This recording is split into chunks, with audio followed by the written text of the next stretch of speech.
దైవజనమా, గత మే మాసంలో నేను ఒక ప్రాంతానికి మీటింగ్కి వెళ్ళాను. రెండో రోజు చాలా మహిమకరంగా దేవుడు సభ జరిగించాడు. మూడో రోజు పగటిపూట సంఘంలో వాక్యం చెప్పడానికి వెళ్ళాను. ఆ వాక్యం చెప్పడానికి వెళ్తే దైవజనుడు దుఃఖముఖంతో ఉన్నాడు, ఏడుస్తూ ఉన్నాడు. ఏంటయ్యా, ఏమైందయ్యా అన్నాను.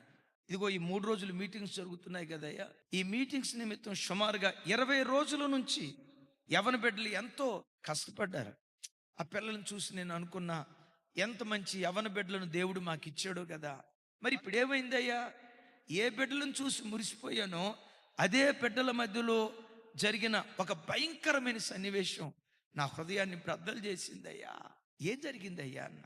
ఆ సామాన్ల దగ్గర కాపలా ఉండే యవన బిడ్డల్లో 3 యవన బిడ్డలు చెట్లు చాటుకెళ్ళి గంజాయి తాగారంటయ్యా, మందు తాగారంటయ్యా, సిగరెట్లు తాగారంటయ్యా. ఆ స్థలం మాకు లీజుకిచ్చిన చర్చి వాళ్ళు చూసి, ఎవర్రా ఈ పిల్లలు, స్టేజ్ మీద కోయిరుగా నిలవబడి ఏ యవన బిడ్డలు పాటలు పాడారో, 20 రోజులు బట్టి ఏ యవన బిడ్డలు పగలనక రాత్రనక మందిరంలో పరిచర్య చేశారో, మందిరంలో పరిచర్య చేసిన యవన బిడ్డలు గంజాయి తాగుతున్నారయ్యా. అలాగని వాళ్ళు కొత్తగా చర్చికి వచ్చిన వాళ్ళు కాదయ్యా, వాళ్ళు మందిరంలోనే పుట్టిన పిల్లలయ్యా. వాళ్ళ తల్లిదండ్రులు మంచి భక్తి కలిగిన తల్లిదండ్రులయ్యా. ఈ పిల్లలు చిన్నతనం నుంచి దేవుని సన్నిధిలో పెరిగారని వాళ్ళని చూసి నేను మురిసిపోయానయ్యా. ఎంత భ్రష్టులైపోయారన్న సంగతి నాకు తెలియదయ్యా. తమ్ముడు, చెయ్యరాని కార్యాలు నువ్వు చేస్తున్నావంటే, మాట్లాడకూడని మాటలు నీ నోట వస్తున్నాయంటే, వినకూడని మాటలు నీ చెవులు వినటానికి రిక్కించుకుంటూ వింటున్నావంటే గ్రహించు, భ్రష్టురాలివైపోయావు, భ్రష్టుడివైపోయావు. భ్రష్టత్వం నేను పరిపాలన చేస్తుంది, జాగ్రత్త.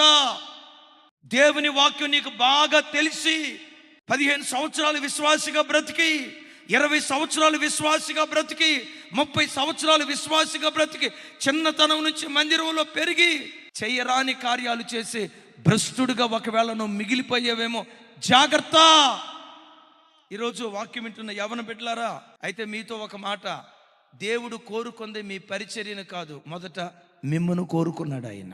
నేను మందిరానికి వెళ్తున్నాను, పరిచర్య చేస్తున్నాను, నీ పరిచర్య కాదు, దేవునికి అవసరం లేదు.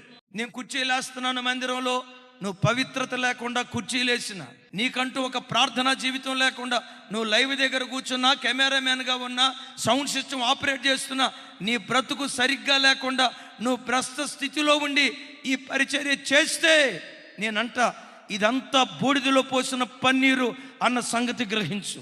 దేవుడు నీ పరిచర్యను కాదు కోరుకుంది, మొదట నిన్ను కోరుకుంటున్నాడు ఆయన. మొదట నిన్ను కోరుకున్న తర్వాత నీ పరిచర్య కోరుకుంటూ ఉన్నాడు.